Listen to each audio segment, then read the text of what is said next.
15 شعبان کی رات بڑا ہی نازک رات ہے۔ اس دن اللہ تبارک و تعالیٰ پہلے آسمان پر تجلی فرماتا ہے اور کہتا ہے، ارشاد فرماتا ہے کہ ہے کوئی مجھے بخشش طلب کرنے والا کہ میں اسے بخش دوں، ہے کوئی اپنے خطاؤں کو معافی کرانے والا کہ میں اس کے خطاؤں کو معاف کر دوں۔ وہ شب بارات بہت ہی نازک رات ہے جس وقت دعائیں قبول ہوتی ہے اس رات میں، اور اللہ تبارک و تعالیٰ غروب آفتاب سے آسمان دنیا پر تجلی فرماتا ہے، اور صبح فجر تک کے طلوع آفتاب تک کے یہ آواز لگاتا ہے کہ ہے کوئی بخشش طلب کرنے والا، ہے کوئی اپنی گناہوں کی معافی چاہنے والا کہ میں اس کے خطاؤں کو معاف کر دوں، میں اس کے گناہوں کو معاف کر دوں۔ چاہیے کہ اس دن ہم اللہ تبارک و تعالیٰ سے اپنی گناہوں کی معافی کرائیں، اپنی گناہوں کی معافی مانگیں اور کہے، دل میں عہد کریں کہ اے اللہ، ہم جو گناہ کر رہے ہیں اس گناہ کو کبھی نہیں کریں گے، ہم دل سے توبہ کریں۔ اللہ تبارک و تعالیٰ ہماری توبہ کو قبول فرمائے گا۔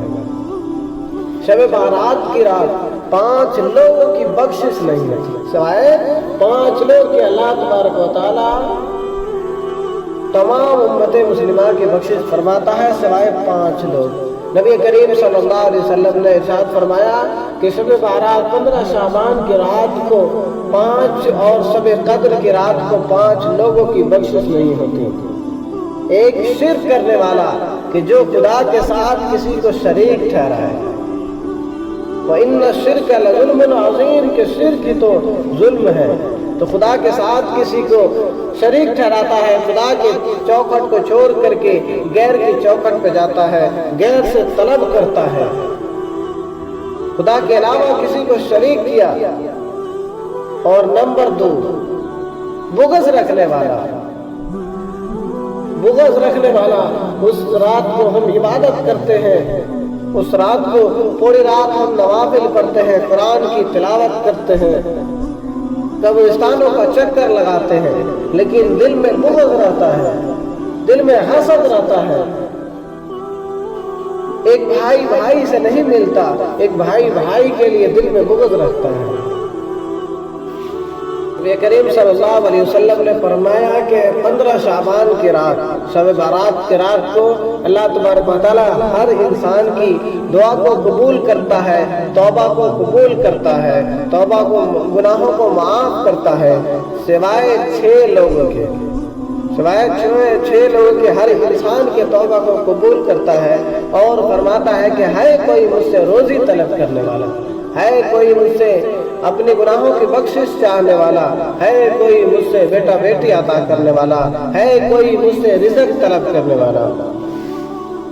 فرمایا آقا وہ 6 لوگ کون ہیں؟ آقا کریم صلی اللہ علیہ وسلم نے فرمایا کہ خدا کے ساتھ کسی کو شریک ٹھہرانے والا، مشرک، اللہ کے ساتھ کسی کو شریک ٹھہرانے والا، شریک کی دلدل میں پھنسنے والا، اللہ کی چوکھٹ کو چھوڑ کر کے غیر کی چوکھٹ پہ جا کر کے بھیک مانگنے والا، غیروں کے سامنے سجدہ کرنے والا۔ آج ہمارے نوجوانوں کو تھوڑی سی تکلیف ہوتی ہے، تھوڑی سی پریشانی آتی ہے تو دوسرے کے چوکھٹ پہ نظر آتے ہیں، نمبردار کے چوکھٹ پہ نظر آتے ہیں، وہاں پہ اپنے مسائل کو حل کراتا ہے۔ اللہ فرماتا ہے کہ تمہارے جوتے کی فیتہ ٹوٹ جائے تو مجھ سے مانگ، میں تجھے عطا کروں گا۔ دنیا والا سے مانگے گا، دنیا والا بار بار مانگنے سے بھکاری سمجھے گا۔ دوسرا فرمایا نبی کریم صلی اللہ علیہ وسلم نے کہ دوسرا شخص بغض رکھنے والا، ایک مسلمان بھائی سے بغض رکھنے والا، فرمایا کہ بغض کبھی مت رکھنا، جس طریقے سے آگ لکڑی کو کھاتی ہے اسی طریقے سے بغض انسان کو کھا جاتا ہے۔ دوسرا فرمایا تکبر کرنے والا، تکبر اللہ تعالیٰ کی چادر ہے، صرف اللہ تعالیٰ کر سکتا ہے، اس کے علاوہ کوئی نہیں کر سکتا۔ جس نے تکبر کیا گویا اس نے اللہ تعالیٰ کی ذات کی چادر میں ہاتھ ڈالا، اور اللہ تعالیٰ کی چادر میں ہاتھ ڈالا تو اللہ تبارک و تعالیٰ اس کو ہلاک و برباد کر دیتا ہے، مٹی میں ملا دیتا ہے۔ سب کچھ کرنا لیکن تکبر نہیں کرنا، تکبر تمہاری نیکیوں کو اجاڑ کر رکھ دے گی، تمہارے دلوں سے ایمان کو نکال دے گی۔ تکبر کس بات کا؟ جب ہم پیدا ہوئے تھے تو ننگے پیدا ہوئے تھے، ہمارے اوپر کسی نے کپڑا ڈالا، جب ہم مرتے ہیں تو ہم کو ایک مسلمان بھائی ہم کو کپڑا ہم کو کفن پہناتا ہے۔ تکبر کس بات کا؟ انسان، اے حضرت انسان، غرور کس بات کا؟ جب تو پیدا ہوا تھا تو لوگوں نے تیرے وجود کو ڈھانپا تھا، اور تو جب مرتا ہے تو لوگوں نے تیرے وجود کو ڈھانپتے ہیں۔ تو تکبر کس بات کا کرتا ہے؟ آج انسان کے اندر تکبر اتنی آ چکی ہے کہ اپنے سے کسی کو سمجھتا ہی نہیں، اپنے سے طاقتور کسی کو سمجھتا ہی نہیں، اپنی جوانی کی عالم میں، اپنے جوانی کے جوش میں کسی کو کچھ سمجھتا ہی نہیں ہے۔ تکبر، فرعون کے پاس تکبر تھا جو انا ربکم الاعلی کہتا تھا، تو اللہ نے اس کے تکبر کو توڑ دیا۔ فرمایا کہ تکبر کرنے والا بھی شب بارات کی رحمتوں سے، برکتوں سے محروم رہ جاتا ہے، اور اس کی اس دن مغفرت نہیں ہوتی۔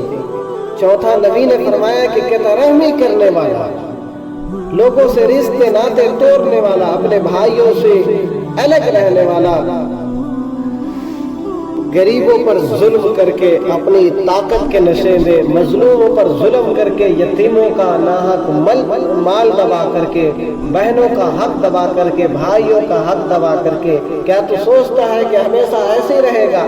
کیا تیری جوانی ہمیشہ جوانی ہی رہے گی؟ کیا بڑھاپا نہیں آئے گی؟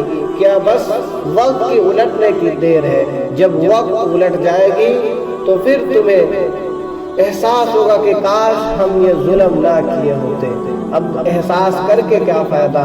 اب افسوس کے علاوہ کچھ تمہیں نہیں ملے گا، کیونکہ تم نے اپنے وقت کو تو کھو دیا ہے۔ اللہ نے تمہیں جو قیمتی زندگی دی تھی وہ رب کی عبادت کرنے کے لیے دی تھی، رب کی چوکھٹ پہ گزارنے کے لیے دی تھی۔ یہ اللہ نے یہ نہیں کہا تھا کہ تم مظلوموں پر ظلم کرو۔ جب مظلوم کے اوپر ظلم ہوتا ہے، جب مظلوم کے دل سے بد دعا نکلتی ہے تو عرش اعظم کانپ اٹھتا ہے، اور اللہ فرماتا ہے کہ کون ہے وہ شخص جس نے مظلوم کے اوپر ظلم کیا؟